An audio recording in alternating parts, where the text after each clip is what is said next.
Welcome to The Lover's Hole, a Patrick O'Brien podcast. Here we are, part 2 of HMS Surprise, as Ian and Mike read through the Patrick O'Brien Aubrey Maturin novels.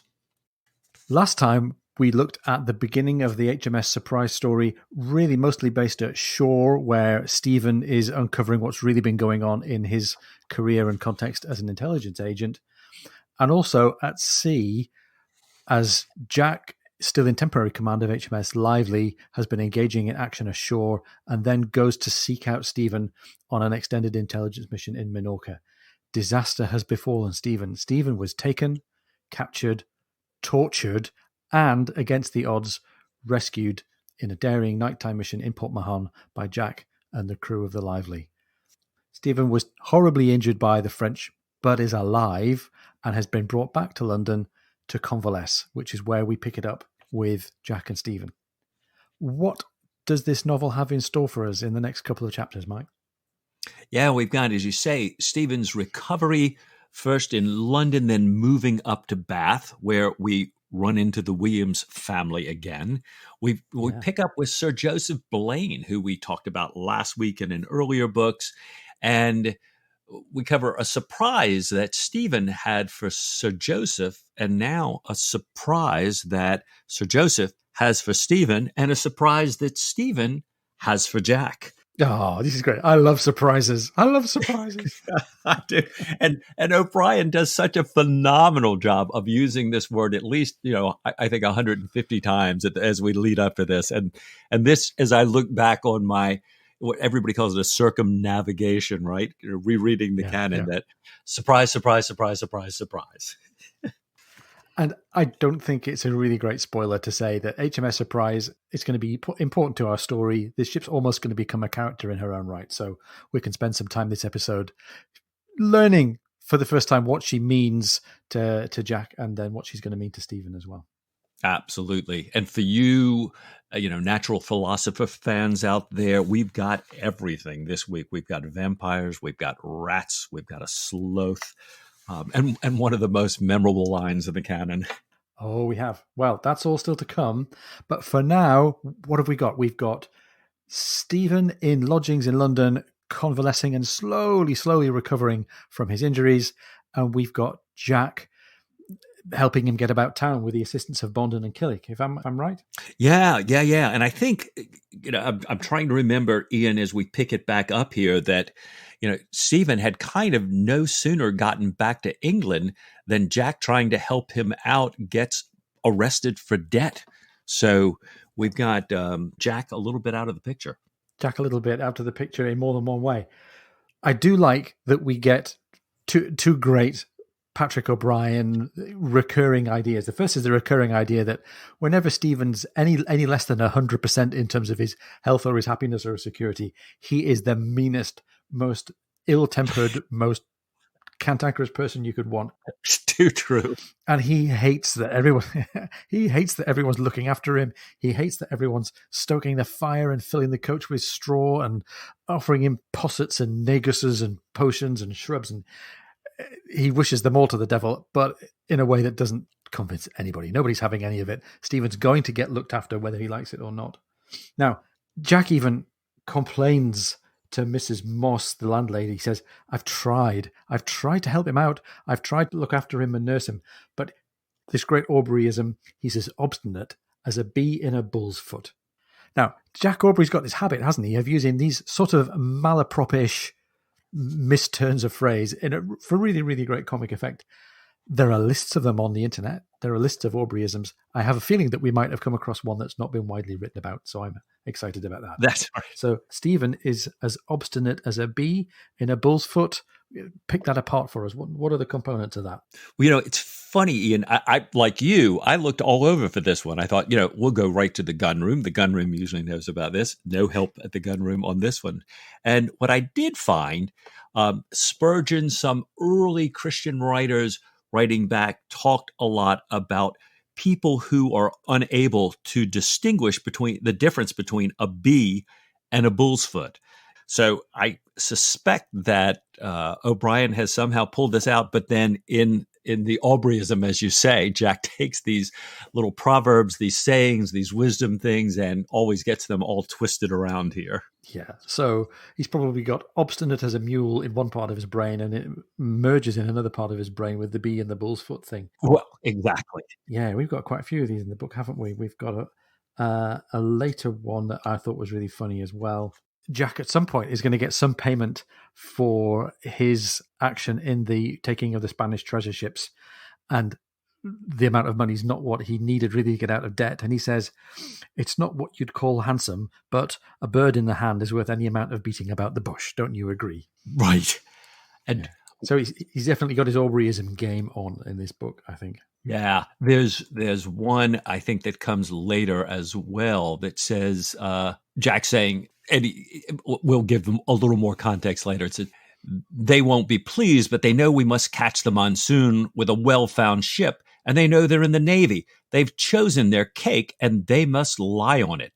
And Stephen replies, you mean they cannot have their bed and eat it? No, that is not quite that neither. I mean, I wish you would not confuse my mind, Stephen. But these things happen over and over again. They've been in book one and book two. We haven't been calling them out, but it's just one of those secret delights that you say, another Aubreyism. Absolutely. And I wonder if O'Brien had ideas for a few of them and he's kind of saving them up. He'll put them in special places as seasoning for the rest of the writing. Well, he seems to have a fond place in his heart, both for, as you say, twisting these things up in Jack's tongue, and then also, in a conversation coming up shortly with Sir Joseph uses a little bit of a cliche or a proverb or something, and then Stephen immediately, brings about 10 to mind, which O'Brien is so good about, just sort of stream of consciousness, and says, but he mentions none of them, and then goes back on the conversation. Right? Yeah. So Stephen's talking to Blaine, and they have to have this rather awkward continuing conversation about what to do next and what to make of the unblinding of Stephen's identity as an agent. And Blaine is also paying close attention to how Stephen's recovery is getting on. And I was really struck by this account that Joseph Blaine gives to his colleague, Mr. Waring. He's doing better today, said Sir Joseph. Far better, said Mr. Waring. He walked the best part of a mile on Thursday. I should never have believed it. You saw his body? Only his hands, said Sir Joseph. He must have uncommon strength of will, uncommon strength of constitution. He has, said Sir Joseph. So this is Patrick O'Brien trying to give the hint of just how unpleasantly Stephen's been maimed and injured in the proceeding of torture without drawing it out for us and making it mawkish. But that also gives Sir Joseph the chance to go on discussing Stephen's character and talking about where Stephen's at in his in the course of his life with Waring. Sir Joseph has told Stephen that he, Sir Joseph, is retiring and Waring is going to be his successor. And so they're cultivating their top prize agent here and getting to know Stephen a little bit. And I think Waring is, while he's already said that Waring really appreciates all of Stephen's work, Waring is really coming to appreciate what a unique individual Stephen is. And perhaps for such a philosopher kind of genius here, also what a bit of a romantic he is. Sir Joseph's telling Waring, says, as I was saying, strong, but not without his weaknesses. He was blaming his particular friend for romantic notions the other day. And he goes on and on and on. And I should have been tempted to laugh. And then he gives this history of Stephen's background, which he compares to Don Quixote here. An enthusiastic supporter of the revolution until 93, a United Irishman until the Rising, Lord Edward's advisor, his cousin, by the way, and now Catalan independence, or perhaps I should say Catalan independence from the beginning, simultaneously with the others, but always heart and soul, blood and purse in some cause from which he can derive no conceivable personal benefit. Is he romantic in the common sense? Waring asked him. No. Yeah. So chaste indeed that at one time we were uneasy. But then he assures him that there was one young lady one time that made Yeah. them, rest easy. That they didn't have to have that particular worry with Stephen as an agent. Yeah. And a little interesting side note of the conversation is Patrick O'Brien illustrating what romantic philosophy meant to people in the early 19th century. So I think Blaine is looking back on utilitarianism as one where personal benefit or consequences are the thing that we try and optimize, and that was a part, I think, of Enlightenment philosophy. And Stephen very often seems to reject Enlightenment philosophy. Doesn't like Rousseau. Doesn't like any of the kind of the romantic, naturalistic, individualistic outpourings of early 19th century philosophy. But he's absolutely nailed Stephen here, that he has got that part of the romantic character, which is that he's attached to causes and he's attached to ideals. For sure. And these causes and ideals, as you say, in the romantic notion of that, in a non-utilitarian way, have really do nothing for him, but he goes after them. And Jack seems to have become one of those causes for Stephen as well. So there's going to be this moment coming up where Stephen finds that Sir Joseph and the intelligence community and the Admiralty owe a favor. They owe a favor to Stephen, and Stephen's going to cash it in with the intention of making that benefit Jack. Again, he did this at the end of Post Captain, and he's doing it again, I think, now. Right. Yeah, here we go. Luckily, Sir Joseph is retiring and gets, if you will, one wish from the Admiralty genie. And to your point, he's going to cash it in on Stephen's behalf here for Jack. Because Jack, as you said, Jack was helping out right there in London, or right there getting Stephen off. And right at that time was arrested for debt. And Stephen has told Sir Joseph about this and is very concerned. And Sir Joseph is also interceding on his behalf that way. That's right. So this is the moment where Jack learns, and I love the fact that we hear some of this plot being told out in the course of Stephen writing a letter, dictating to Sophie. And as the letter is read out and dictated, we get little side cuts into other bits of action that are now taking place. The announcement of the surprise and the mission to the Far East as the thing that Jack Aubrey's going to be engaged upon, coming at the same time as Jack being then able to free himself from the sponging house, suddenly triggers this cascade of motion and decision. And Stephen's able to say to Sir Joseph, no, I'm fine. A long hot weather cruise is going to suit me. Jack is raring to go. A long spell away from the troubles and tribulations of being ashore is going to be great for Jack Aubrey. You can relieve yourself of this obligation and take the great moment of your retirement to say, Jack Aubrey, Stephen Maturin, surprise, Governor Stanhope, go forth.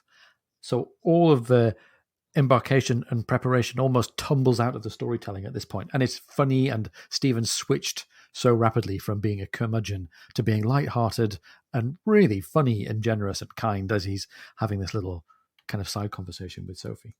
So absolutely true. And I don't want to jump ahead, and I don't even think we talked about this as much, but it tickled me that, in order to get on the surprise, Stephen sets up a route for Jack to take so that he can get there. He can arrive on a Sunday and not be arrested for debt. Sophie wants so badly to see him, so he's stealing Sophie away, bringing her up on a coach. Jack's riding down partway on a coach, actually a hearse that Killig arranges. He's coming down with Bondin. They've got a coach. Stephen has a coach. The coaches are going to meet. Jack on the horse is going to meet them. And as Jack rides up, the coachmen that are driving Stephen and Sophie are afraid that this is a robber. And highwayman. Sophie says, Stephen, don't shoot him. And Stephen says, oh, I'm not going to shoot him. And as this dark figure rides to the window, Stephen says, spare me, take the girl, but spare me. And this is a little bit, for me, was a little bit of a new piece of Stephen's character. What great. But Sophie's having none of it. Just, Jack, I knew it was you the whole time. I just love that scene. Yeah, Stephen's really enjoying the fact that he's set up his two friends, Sophie and Jack, and just can't resist. Yeah, ripping out of them both. Yeah. Absolutely. and does that, that gracious gift that we all remember back from our college days and elsewhere, gives them 30 minutes alone. They never Absolutely, and a get to sock see on each the door, other, and probably. yeah, exactly. Although I'm sure it was all perfectly chaste because this was the 19th century. Absolutely. So Jack is master of the Surprise. Jack is captain of the Surprise. He's a post captain and he's got a frigate, an honest to goodness frigate, HMS Surprise. And one of the lines that I think we'll hear a lot in the book, and certainly I hear in my head as I remember the description that Jack always gives of HMS Surprise, I'm going to borrow the voice of Russell Crowe, who in the Master and Commander movie does a beautiful turn as Jack Aubrey singing the praises of the Surprise. Would you call me an aged man of war, Doctor? The Surprise is not old. No one would call her old. She's a bluff bow, lovely lines. She's a fine seabird. Weatherly, stiff, and fast. Very fast if she's well handled. No, she's not old. She's in her prime. Nice. So let's use our standby for moving from one setting to another. Let's dip into the Wikipedia plot summary, which says at this point in the story, Aubrey and Maturin leave in the Surprise to ferry an ambassador to the Sultan of Kampong on the Malay Peninsula.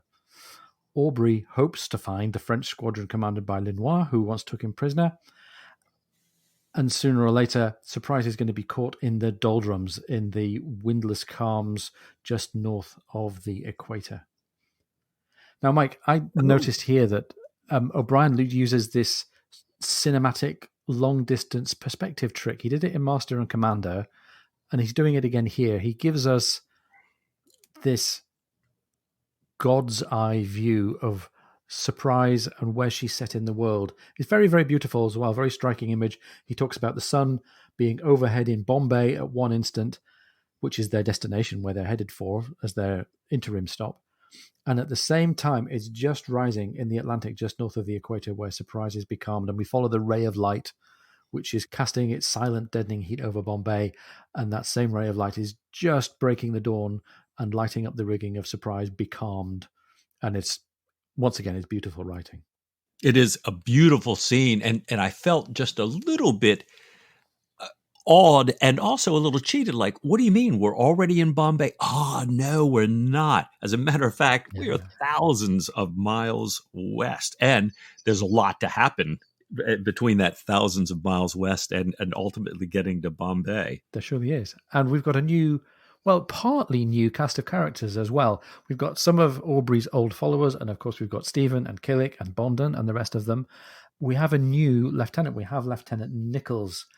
And when I first encountered the character of Nichols, he's described as being the slightly awkward, slightly lumpen one around the dinner table in the gun room. And that made me think of people like Lieutenant Parker in the Polycrest, who is a bit of a hard horse. Maybe think also a little bit of James Dillon in Master and Commander, who is the slightly moody, slightly sullen one, although for very deep character-led reasons. And I was wondering what role Nichols might be going to play. He's also, by the way, the one that early on exhibits some of the serious symptoms of scurvy, which is the dread disease, the dread deficiency that Stephen's wrestling with as the surgeon. Right. And they've picked up, when they picked up the Surprise, they really didn't have much of a crew.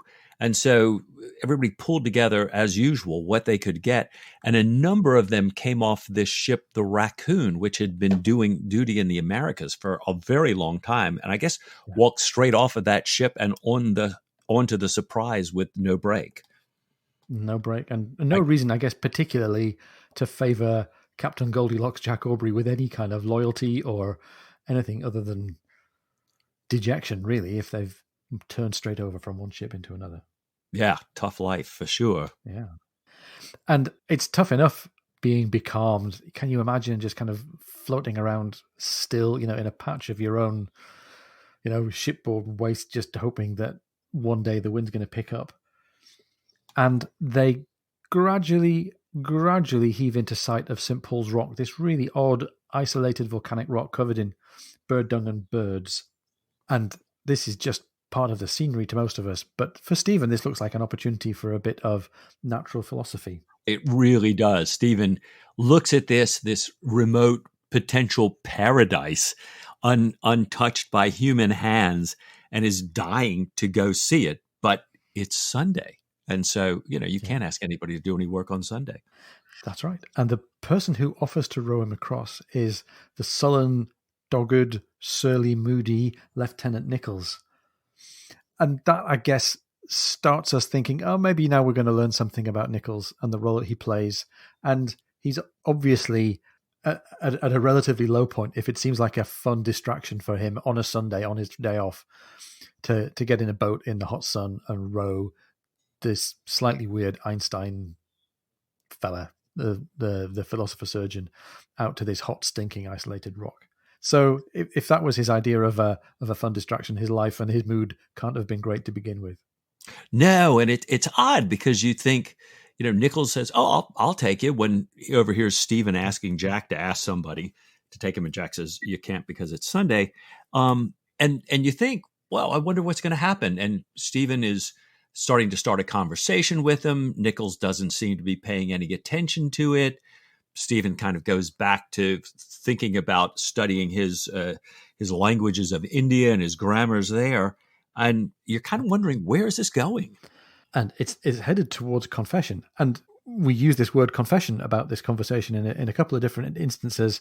And to Stephen, as somebody raised a Catholic, confession means something very, very specific. And he kind of remarks, doesn't he, that Protestants don't observe the sacrament of confession, and that as a substitute, Protestants sometimes find their way to telling what's in their heart to a medical man. And Stephen's playing the role of confessor.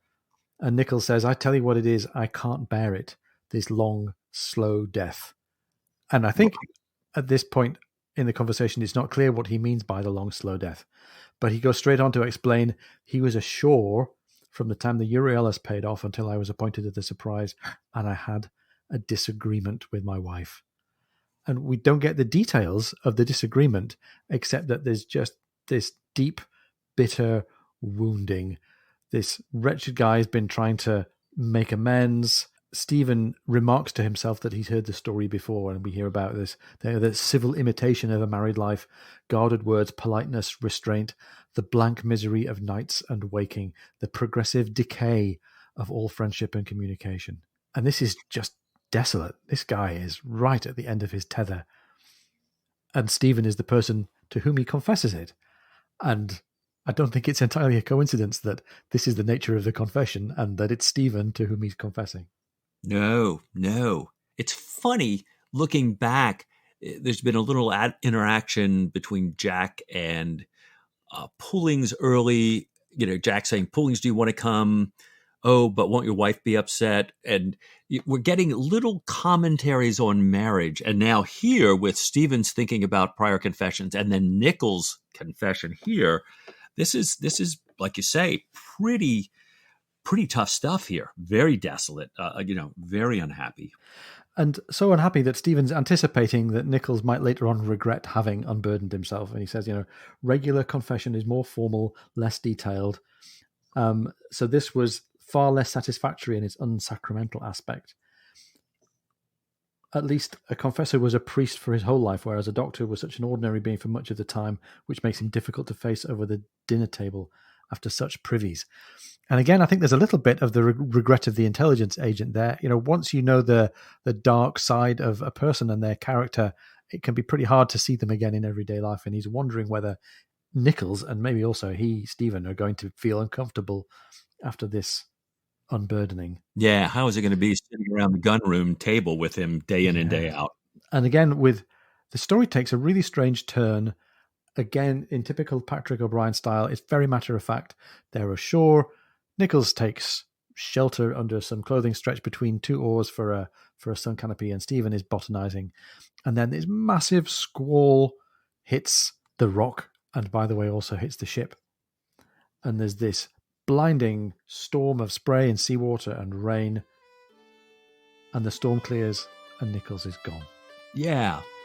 But before we get to that, let's take a short break.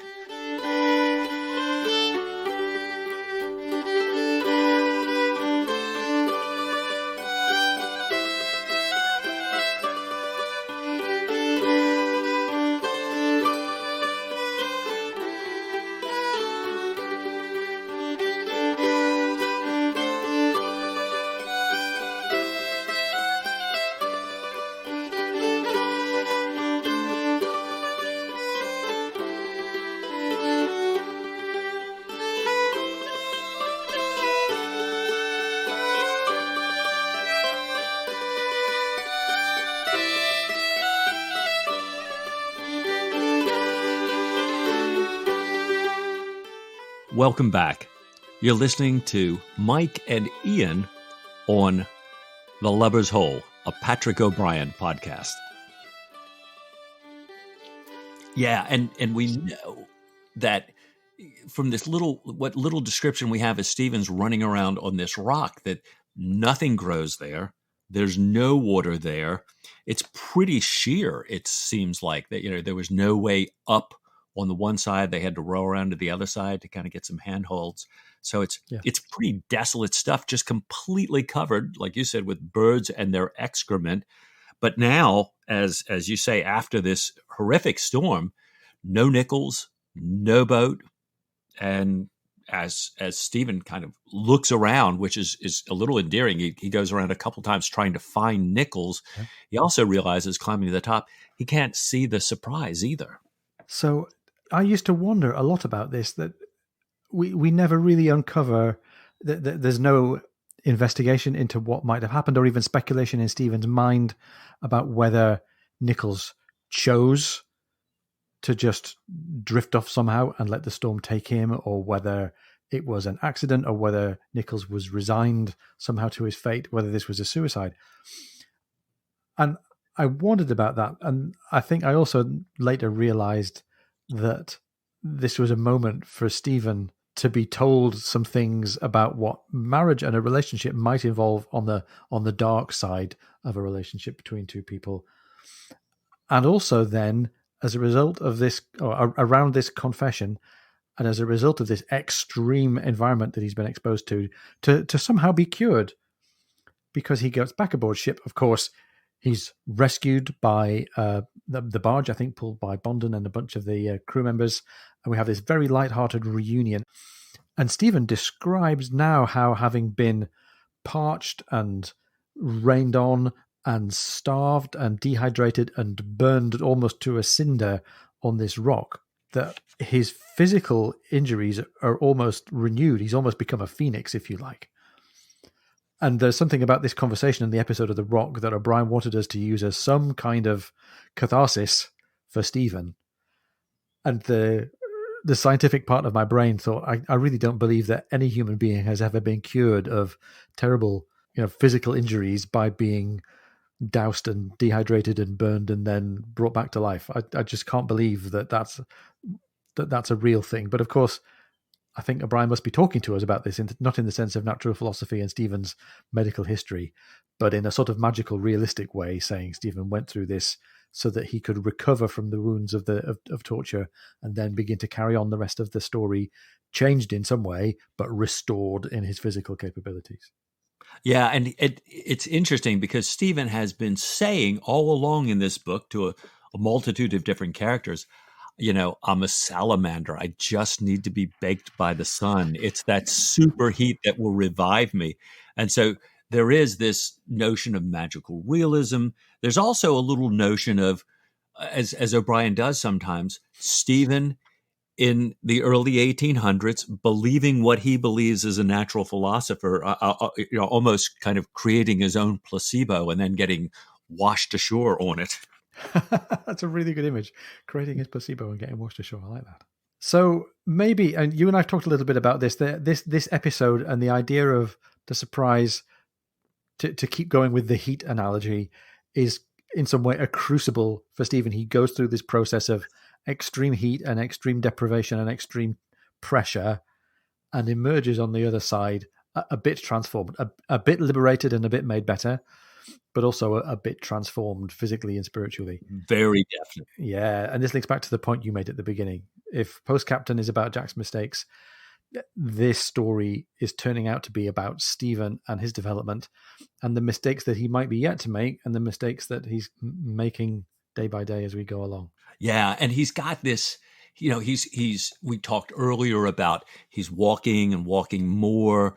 We'll hear him climbing up the rigging and just really challenging himself, swimming, that he really is, even though the sun has really renewed him, at least a lot in his spirit, he continues to really work on himself physically to get better and better and better. And we wonder, perhaps what's he doing with himself emotionally, especially in light of the darkness of this confession of Nichols and what we know as some of Stephen's past history, and the fact that Diana Villars is waiting for him in Bombay. Very true. Very true. I think that we don't know where he takes that internally in terms of his emotion, but I think the next couple of chapters of the story show us one of the outlets of that, shows one of the emotional consequences of him deciding to turn to a different aspect of his life and look for positivity, because we get now the story of Stephen and animals, and the animals become part of the narrative here in a way that I don't think they did even in the earlier two books. So let's turn to Stephen's botanizing life. We get a link to that in the first conversation that Stephen and Jack have about perhaps touching ashore further north than Rio, perhaps touching ashore in order to stock up on emergency supplies of anti-scorbutic like green vegetables and fresh meat. And Stephen confesses to Jack that while he was on the rock, he kept alive by drinking the blood of boobies, these birds that were on the rock.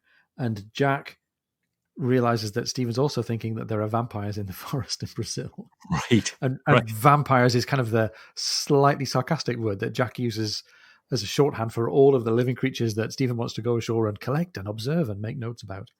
Right, and right. He talks dismissively a couple of times about, you just want to go ashore and see some of your vampires. Exactly. And Stephen doesn't even have to get ashore quite yet to have some interesting animals.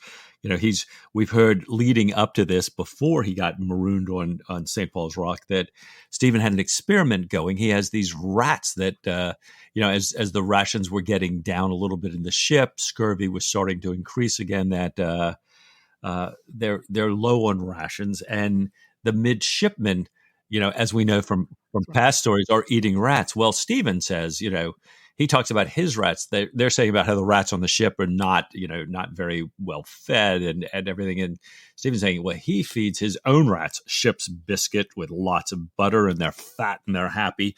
And lo and behold, he finds out that while he's been on the rock, his rats have been taken and are gone. And he's pretty upset about this.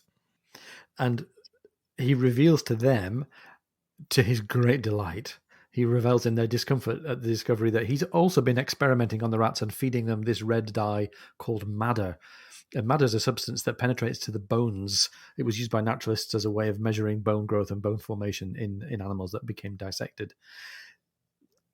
I don't know whether Stephen knows. It's certainly true that madder has no great pharmacological effect on humans, but this is the early 19th century, and as far as anybody's concerned, madder could be poisonous. And Stephen really delights in the fact that he can tease the midshipmen about the fact that they have eaten these rats and that they should all now confess to have eaten the rats, because if they confess, then they can be saved from the perhaps dread consequences of eating this dye, this red dye. And this harks back a little bit to the earlier conversation about midshipmen and attending to their...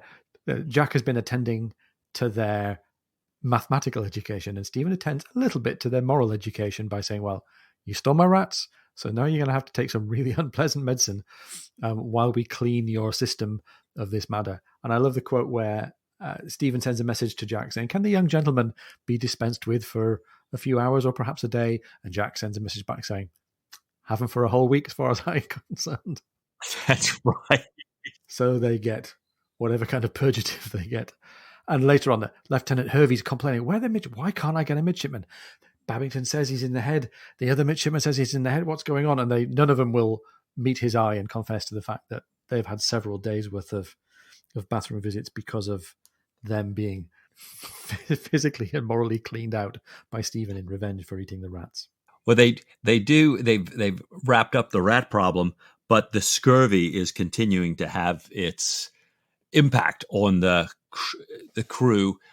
Jack keeps a little bit suspicious that Stephen just wants to get ashore. He doesn't want to get entangled up. They've actually drifted now well towards Brazil, and they're going to dock at Rio anyway. That's under their orders.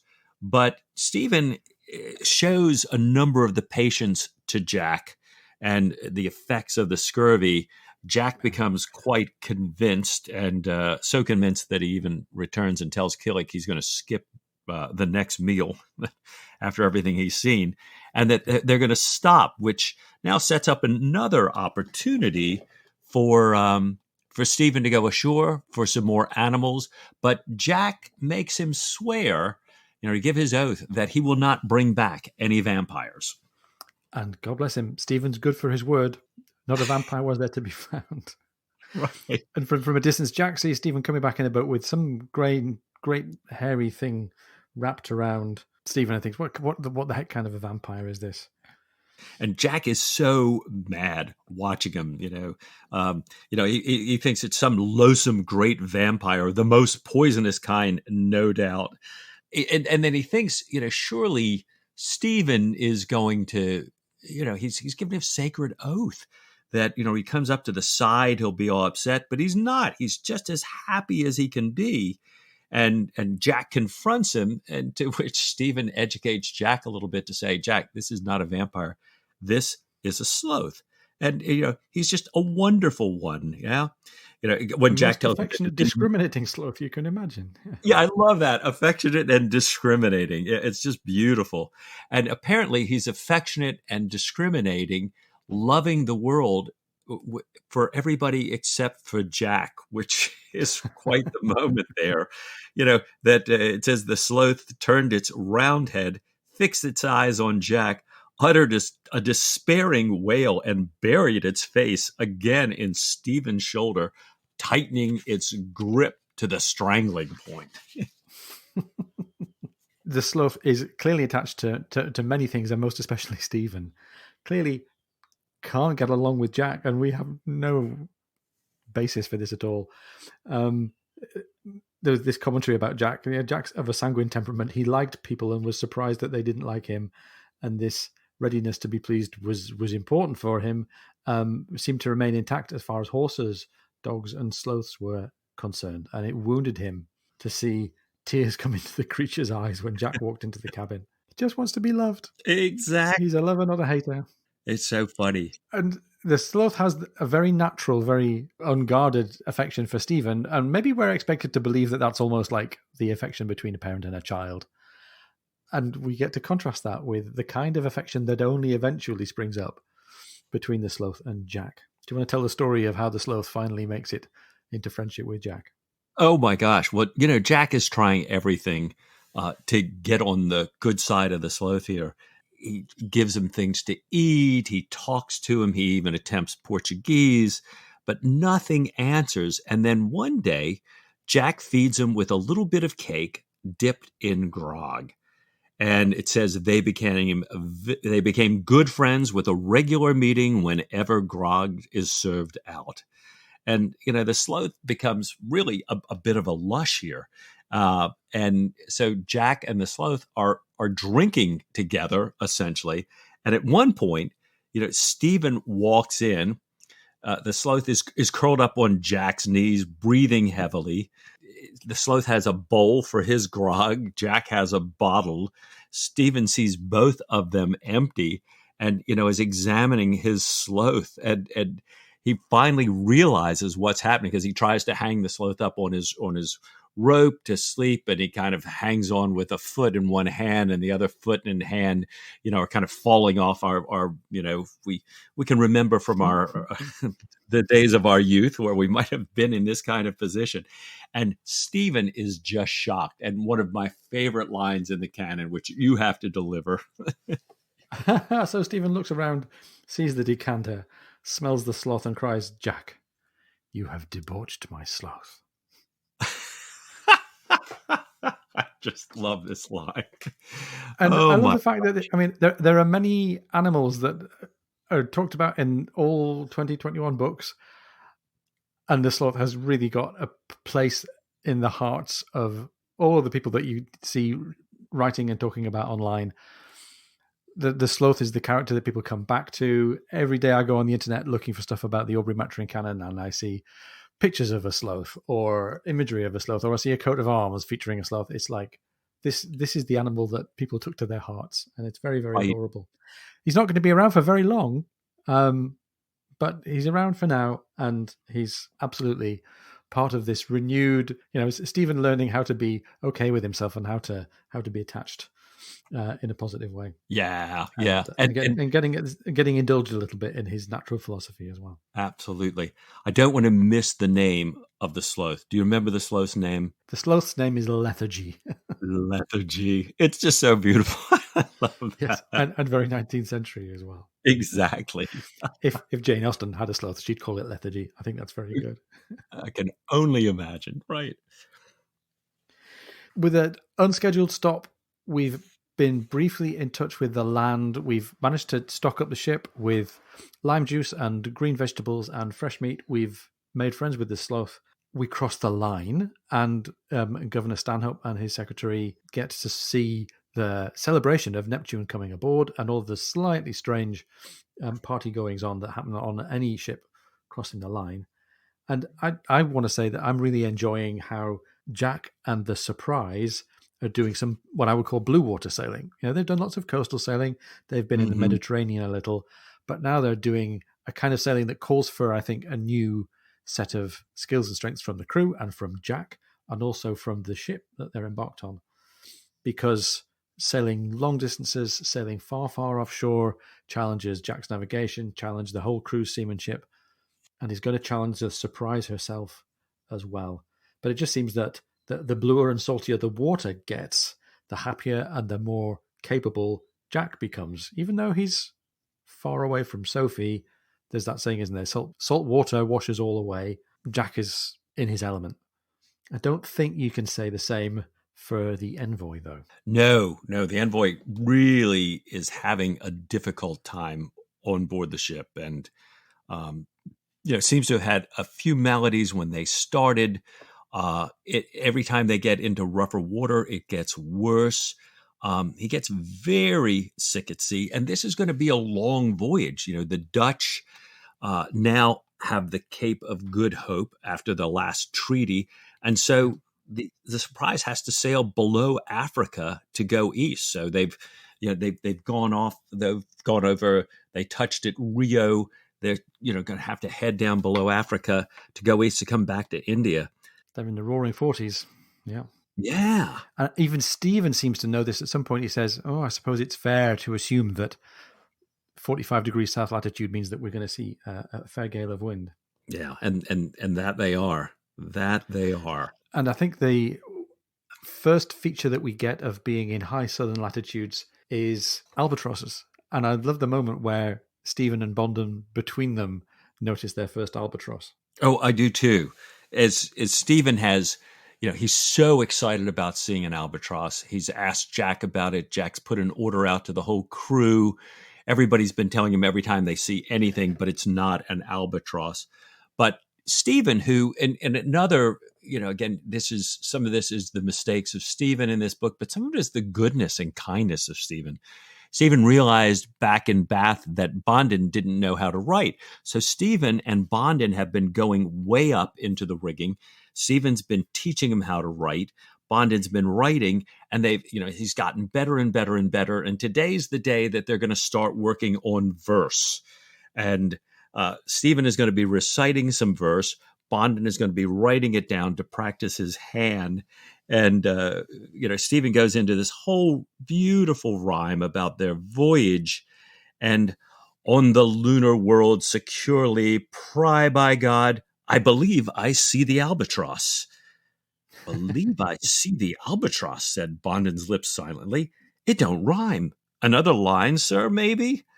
But receiving no answer from his rigid teacher, he looked up, following his gaze, and said, Why, you do, sir. I dare say he'll fetch our wake directly and overhaul us. Wonderful, great birds they are, though something fishy without you skin 'em.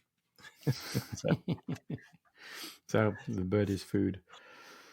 The albatross, I think, is foretelling the fact that they're in, as we said, high latitudes, that they're facing a big challenge in this stage of their ocean crossing. Jack even alludes to this when he tells Stephen that the hands have a superstition regarding albatrosses and that the hands will maybe go fishing to try and catch the albatrosses. They won't like it. You'll get wry looks and short answers. and half the older hands will start prophesying woe, that we shall run into a widowmaker or hit a mountain of ice. Come, said Jack, reaching for his fiddle. Let's play the Boccherini through before we turn in. We may not have another chance this side of the Cape with you upsetting the natural order of things. And many a grizzled head was shaken on the forecastle with ominous words, profoundly true, and not altogether outside Stephen's hearing. We shall see what we shall see. Yeah, at this point, I'm getting this distinct Rime of the Ancient Mariner vibe. What is this albatross? What is this redemption for some character? What are the woes that are going to befall everybody here? Yeah, there's foreboding, and it doesn't come from the French. It doesn't come from the enemy navy. It doesn't even come from enemy agents. This foreboding just comes from where they are in the world and the voyage that they have to make across the bottom of the world. We're now sailing into Arctic waters. We've got this potential doom of the Rime of the Ancient Mariner and this, these grizzled seamen prophesying doom here. And for those of you who are worried about lethargy, let's be quick to note that they did stop off in Rio, and the Franciscans were kind enough to take lethargy off Stephen's hand. He's there, a secret drinker of the altar wine, which sounds like if I'm going to come back reincarnated one day, I might want to be a sloth in with the Irish Franciscans at Rio. But lethargy's fine. I'm not so sure about the surprise, her crew and our seasick envoy. No, I think they're in for a tough time. And I think we might have to hear about that some more in our next episode. Great idea. So, Ian, what do you say next time to a little bit more Patrick O'Brien? Mike, with all my heart.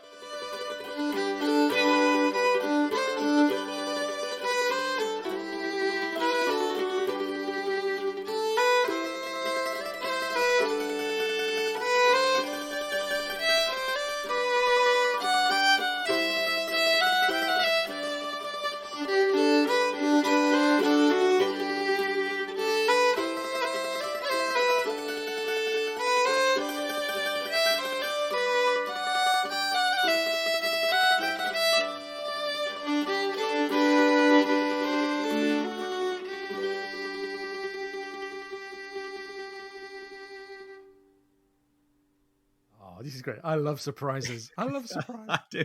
And